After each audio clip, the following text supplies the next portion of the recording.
처음에 그 캐나다에 관광으로 오신 분들은 캐나다를 보면서 너무 천국이다. 아, 정말 여기서 살고 싶다. 그래서 캐나다에 꽂혀서 그 이민을 오시는 그런 분들이 계십니다. 그런데 막상 이제 살다 보면은 먹고 살기가 그렇게 힘들다 보니까 뭐 2잡, 3잡 뭐 이렇게 해가면서 참 이민의 삶이라고 하는 게 광야와 같이 고달프고 힘들다. 이제 그러면서 10년, 20년, 30년, 40년 또 이렇게 살다 보면은 그냥 또 여기가 편하다. 그냥 내 고향 같다. 또 이렇게 살게 되는 경우들이 참 많이 있습니다. 그러다 보니까 우리 이민자들의 마음속에는 여러 가지 자식들을 보면서 또 보람을 느끼기도 하지만은 늘 무엇인가 이렇게 좀 공허감이 있고요. 또 외롭기도 하고 한이 있고 굉장히 또 이 자존감이 굉장히 낮아지는 그런 때가 참 많이 있습니다. 오늘 우리가 성경을 볼 때에 성경 속에 화면만 보신 분들은 잘 모르겠지만 성경 앞에 작은 소제목이 있는데 그것을 뭐라고 기록하고 있냐면 다윗의 시다 유다 광야에 있을 때라고 하는 말이 부제로 그렇게 기록이 되어 있습니다. 다윗이 누구입니까? 다윗 왕입니다. 다윗 왕이 자기가 광야 가운데 있었다라고 이야기를 하는 겁니다. 결국 이 광야라고 하는 곳, 이곳에서 성경의 많은 위대한 인물들이 그것을 거쳐갔다라고 하는 그런 이야기입니다. 이 광야라고 하는 것은 내가 즐겼던 모든 편리함이 다 박탈되는, 그래서 하루하루 먹고 사는 것이 걱정이 되는 그런 곳입니다. 먹고 싶어도 먹을 것도 없고요. 또 맘대로 쉬고 싶어도 맹수 때문에 쉬지도 못하는 그런 곳이고 마실 물도 찾기 어려운 곳입니다. 성지순례를 가보시는 분들은 이 광야라고 하는 곳과 사막이라고 하는 곳은 달라요. 사막 지역이라고 하는 곳이 아니라 이스라엘에 있어서 광야는 험한 산지와 같은 그런 곳입니다. 아무것도 없는 곳입니다. 날카로운 돌들만 있는 곳입니다. 성경의 위대한 신앙인들의 길에는 늘 광야가 있었습니다. 이 말은 우리가 신앙생활을 하면서 우리에게도 광야가 있다라고 하는 것입니다. 아마 여러분 가운데서는 이제 고생하면서 어렵게 살아왔지만은 평탄하고 근심이 없는 그런 삶을 살고 계시는 분들도 있을 거라고 생각을 합니다. 그러나 벌써 30년, 40년이 되었어도 여전히 정말 광야와 같은 그런 삶을 사시는 그런 분들도 있을 것입니다. 잘 되었던 사업이 어느 날 잘 풀리지 않아서 전전긍긍하는 경우들이 있고 갑자기 누군가로 인해서 가족과 가정 간의 불화로 가족이 깨어지는 그런 일들도 있습니다. 의지할 데 없는 이민의 삶에서 정말 그렇게 아끼던 소중한 관계들이 깨지는 경우들이 있습니다. 이런 일은 다 남에게 일어나는 일이지 나에게는 일어나지 않을 거라고 생각했던 건강의 문제들이 나타나기도 합니다. 내가 누리고 있던 것들이 하나둘씩 내 삶에서 망가져 갈 때에, 그리고 내 푸른 초장과 같은 이 모든 것들이 광야로 변해버리는 그런 상황 속에서는 상실감, 이 좌절감, 매일 한숨을 쉬시면서 전전긍긍 살아가시는 분들도 있을 거라고 생각을 합니다. 여러분, 그러면 그런 광야를 만났을 때 어떻게 하고 계십니까? 내가 그래도 수십 년 동안 신앙생활을 해왔던 사람이니까 하면서 하고 계시는 것이 무엇입니까? 그렇게 수십 년 신앙생활을 한 거와 이 광야 생활 속에서 내가 이겨내는 것과 어떻게 하고 계시는가라고 하는 것입니다. 어떻게 그것을 빠져나가고 계십니까? 광야 때문에 부르짖고 계십니까? 그랬더니 그 모든 것들이 해결되셨습니까? 혹시 이 광야를 벗어나기 위해서 누가 도움이 될까라고 해서 이 사람 저 사람 찾아다니고 있지는 않습니까? 내가 이 광야를 벗어나기 위한 여러 가지 계획들이 잘 되어가고 계십니까? 혹시 광야에 주저앉고 포기하면서 이제 삶의 끈을 놓고 있지는 않습니까?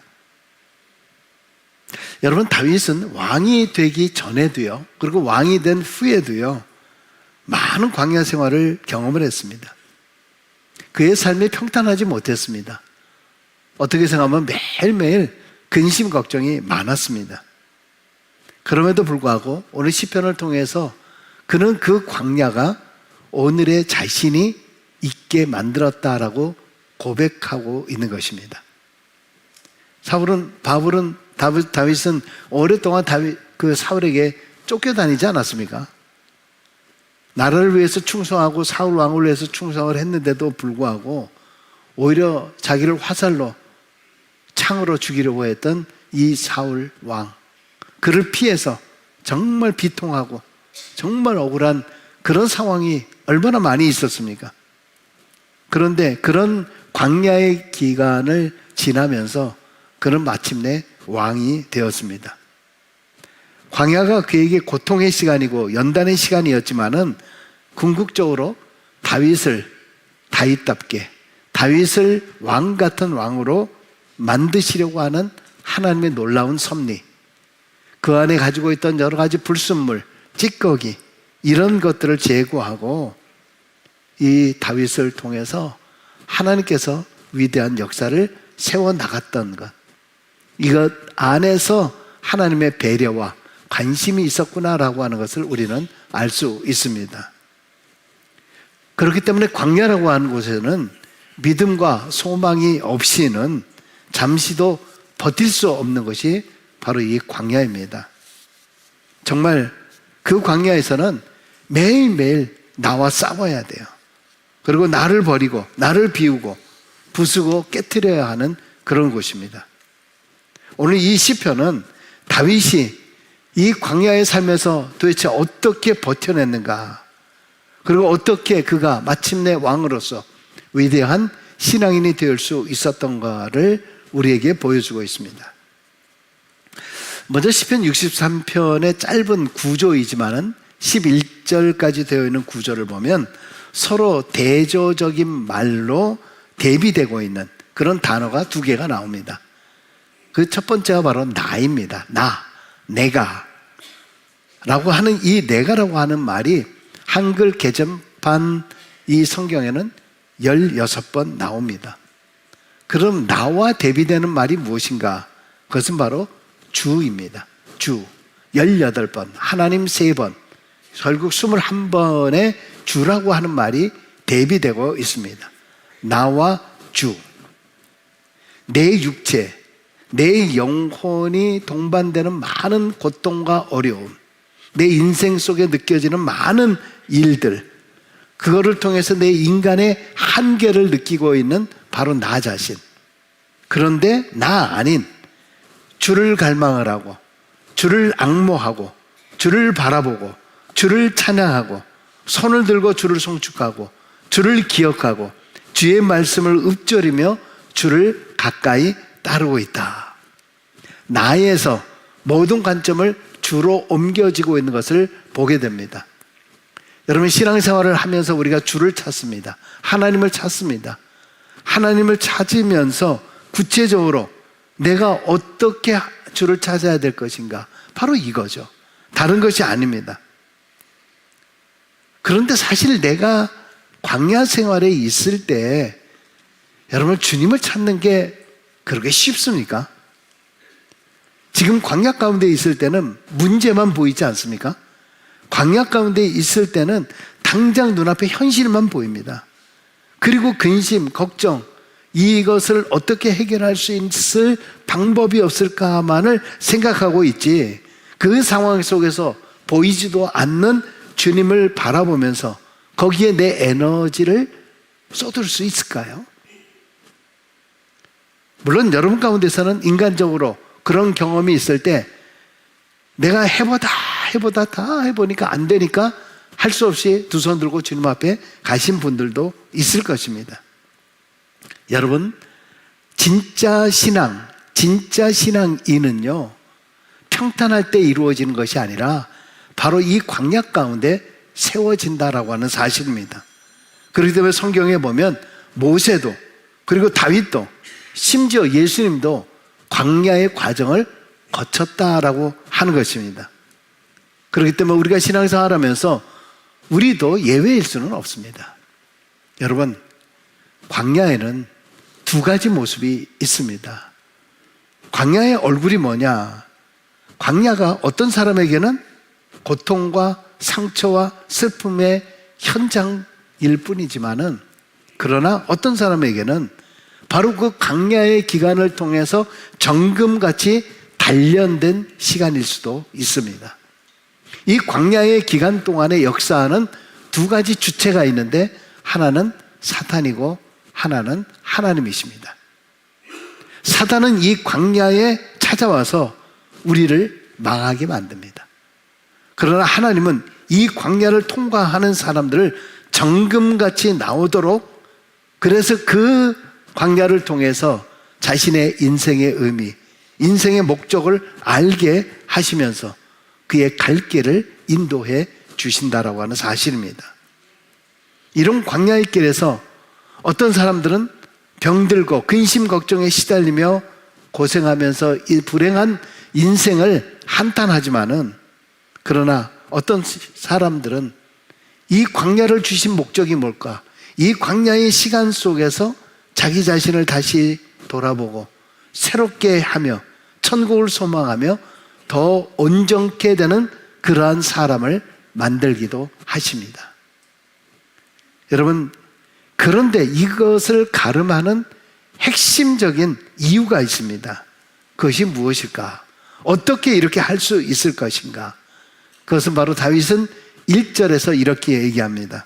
하나님이여, 주는 나의 하나님이시라. 이것이 Oh God, you are my God이라고 되어 있지만은 이것이 내 마음속에 그렇게까지 다가오지 않습니다. 근데 히브리어 자체는 엘로힘 엘리아타라고 하는 이 말은, 엘로힘이라고 하는, 하나님이라고 하는 이 뜻은 나의 전능자이십니다. 주는 나의 창조주이십니다. 나의 모든 것, 에브리띵이 되십니다 라고 하는 그런 고백이에요. 엘로힘, 하나님 나의 모든 것의 주인이십니다. 주관자이십니다. 내 생명과 내 모든 것을 주관하시는 분이십니다 라고 다윗이 먼저 하나님 앞에 고백하고 있는 말씀이에요. 여러분, 이 말씀은 욥이 그런 말을 했죠.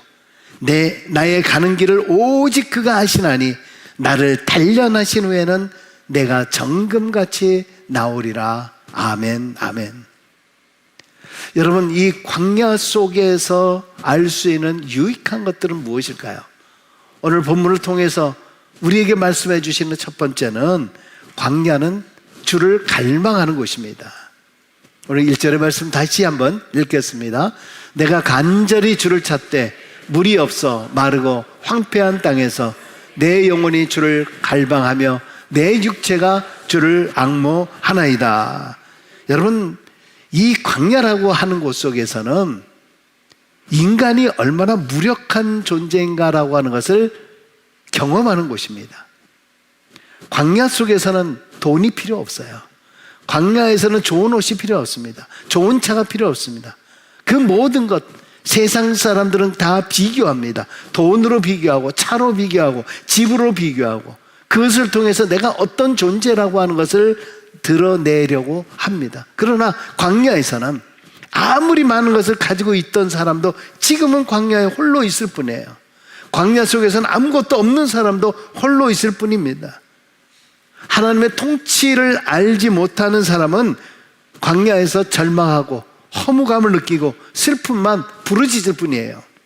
그러나 하나님이 나의 전능자이시고, 하나님 나의 엘로힘, 하나님 창조주이시고, 하나님 내 삶의 모든 것을 다 주관하시는 주관자이심을 고백하는, 바로 그 고백하는 자는 바로 그 하나님을 갈망할 수 있고 그 하나님을 앙모할 수 있다는 거예요. 아멘. 그래서 다윗은 2절에 이렇게 고백을 합니다. 내가 주의 권능과 영광을 보기 위하여 이와 같이 성소에서 주를 바라보았나이다. 아멘. 성소에서 주를 바라보았나이다. 여러분, 지금 아까 자신은 어디에 있다 그랬어요? 광야에 있다 그랬어요. 근데 지금 하는 말은 성소에서 주를 바라보았나이다. 무슨 말입니까? 광야가 고통스럽고 괴롭고 한없이 무력감을 느끼는 이 광야, 이 현장. 근데 그 상황 속에서 나의 전능자, 나의 하나님을 바라보면서 저 주 되신 하나님을 목마름으로, 타는 목마름으로 앙모하고 있을 때에 하나님께서 그곳에 나와 함께 하시고, 하나님을 바라봄을 통해서 내가 할 수 있는 것은 아무것도 없고 오직 행하실 하나님의 그 섭리, 하나님의 권능, 그것을 기다리면서 내가 고통으로 느끼는 그것을 주님을 바라봄을 통해서 성소로 만든다. 할렐루야. 우리는 고통이나 어려움 가운데서는 정말 이 지옥 같은 세상이라고 이야기를 하지만은 바로 그곳에도 하나님의 역사하심을 소망한다라고 하면 그 지옥이 우리에게 성소가 될 수 있다는 거예요. 할렐루야. 가끔마다 사람들이 이놈의 집구석이 말이야, 이놈의 세상을 저주할 때가 있어요. 세상에 대해서 그렇게 얘기할 때 있어요. 우리 집안에 대해서 그렇게 얘기할 때도 있어요. 그러나 우리는, 신앙인들은 그 지옥을 성소로 만드는 자여야 합니다. 광야를 성소로 만드는 자여야 합니다. 다윗이라고 하는 이름은 사랑하는 자다라고 하는 뜻입니다. 예수님께서 요단강에서 세례 받으실 때 이는 내 사랑하는 자다, 다비드라고 하는 음성이 들렸습니다. 그 광야라고 하는 것은 하나님의 얼굴을 바라보면서 마침내 하나님의 영광을 배웠고, 그 영광을 뵙는 순간에 하나님이 나를 가리켜서 너는 나의 사랑하는 자다 라고 선포해지는 곳입니다. 여러분, 개인적으로 지금 말할 수 없는 광야를 통과하고 계시는 분들이 계십니까?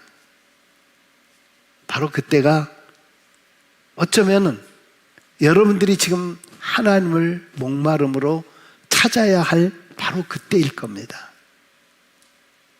피상적인 하나님, 나와는 멀리 있었던 그 하나님이 내 곁에 함께 하시는 체험을 하는 그런 시간이 되는 것이 바로 광야의 때입니다.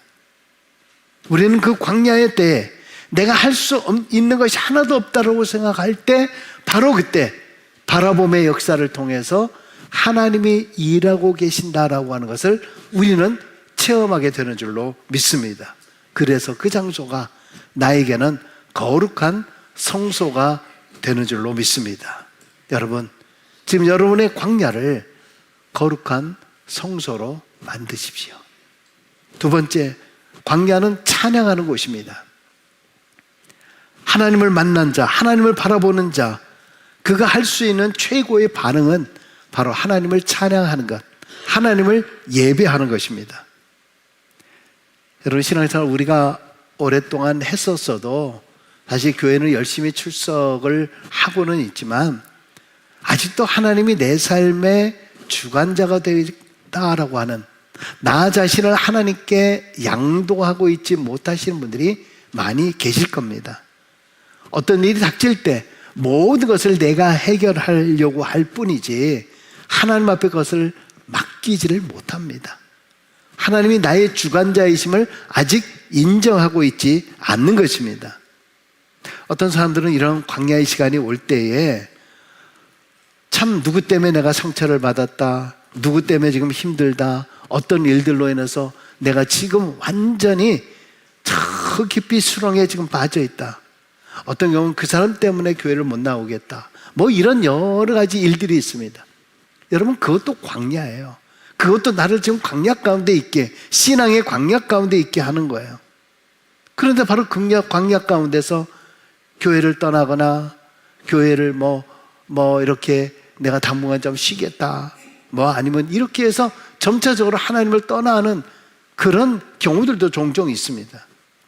그러나 정말로 하나님의 주관자 되시고 하나님의 주이시다라는 것을 믿고 고백하는 사람은 다윗처럼 이렇게 고백을 해요. 3절의 말씀입니다. 3절. 주의 인자하심이 생명보다 나음으로 내 입술이 주를 찬양할 것이라. 아멘. 세 번역에는 조금 더 우리에게 이렇게 이야기를 합니다. 주님의 한결같은 사랑이 생명보다 더 소중하기에 내 입술로 주님께 영광을 돌립니다. 아멘. 비록 광야이지만은 내가 평탄할 때뿐만이 아니라 이 광야 가운데서도 하나님은 한결같은 사랑으로, 그때만 사랑하고 지금은 안 사랑하는 것이 아니라 그때도 사랑하셨고 지금도 사랑하셨고 그 한결같은 사랑으로 말미암아 내 생명을 하나님 앞에 맡길 수도 있다. 그래서 화가 되든 복이 되든 내 입술은 오직 하나님만 찬양하는 그런 입술이 되겠습니다 라고 하는 그런 고백입니다. 다윗이 그렇게 고백을 하고 4절에 이런 고백을 합니다. 이러므로 나의 평생에 주를 송축하며 주의 이름으로 말미암아 나의 손을 들리이다. 아멘. 원래 유다라고 하는 그 말은요, 찬양이라고 하는 그런 뜻을 가지고 있어요. 그러니까 유다 광야라고 하는 것은 찬양하는 광야다, 찬양의 광야다. 참 굉장히 좀 역설적이지 않습니까? 광야를 만났을 때 우리가 찬양을 하라 하는 그런 말씀이에요. 여러분, 그런데 여러분 개인적으로 광야를 만났을 때 찬양이 잘 나오시나요? 찬양이 잘 되든가요? 근데 가요라고 하는 것은요, 바로 그런 상황에 처해진 그런 사람들의 기분, 그 심정을 대신 가사로 노래를 해줘요. 그리고 대신 막 슬퍼해줘요. 그래서 새드해진 마음을 더 새드하게 만듭니다. 그래서 인기가요가 되는 거예요. 어쩌면 내 심정을 이렇게 잘할까. 그래서 그 노래가 내 마음을 그대로 읽어주고 있다. So what? 읽어주면 뭐예요? 읽어주기만 하면 뭐합니까? 그러니까 어떻게 돼요? 그런 노래 듣다가 자살을 해버려요. 그냥 많은 작곡가들, 가수들 가운데서 그냥 그런 사람들이 있잖아요. 여러분, 근데 찬양은 그렇지 않아요. 이런 처지와 현실을 공유하도록 내버려 두는 것이 아니라 이런 상황 속에서 하나님이 행하실 일, 하나님의 놀라운 역사, 그런 것들을 선포해 주는 거예요. 그렇기 때문에 이 광야 가운데 오히려 찬양을 찾아야 되는데 우리는 어떻게 해요? 찬양을 끊어요. 듣기 싫다 그러세요. 찬양을 틀려고 하면 듣기 싫어. 누가 그러겠어요? 누가? 두 가지 주체 중에서 사단이 역사하는 거죠. 못 듣게 하는 거예요. 사단은 망하게 하는 거예요. 근데 하나님은 우리를 살리게 하는 거잖아요. 다윗은 찬양을 통해서 미래에 행하실 하나님의 승리를 선포하고 승리를 향해서 새로운 힘을 얻고 전진해 가고 있는 거예요. 할렐루야. 여러분, 광야로 인해서 깨어지고 상하고 낭망하는 상처로 남는 것이 아니라 오히려 하나님을 찬양하는 유다 광야, 여러분의 삶을 찬양의 광야로 바꾸게 되시길 주의 이름으로 축원합니다. 마지막 광야는 말씀을 먹는 곳이에요. 5절과 6절을 보겠습니다.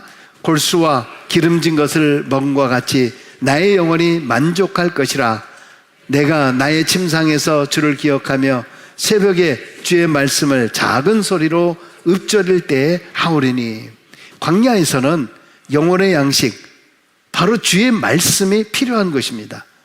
바로 공허한 그때엔 오히려 말씀이 절대적으로 필요한 거예요.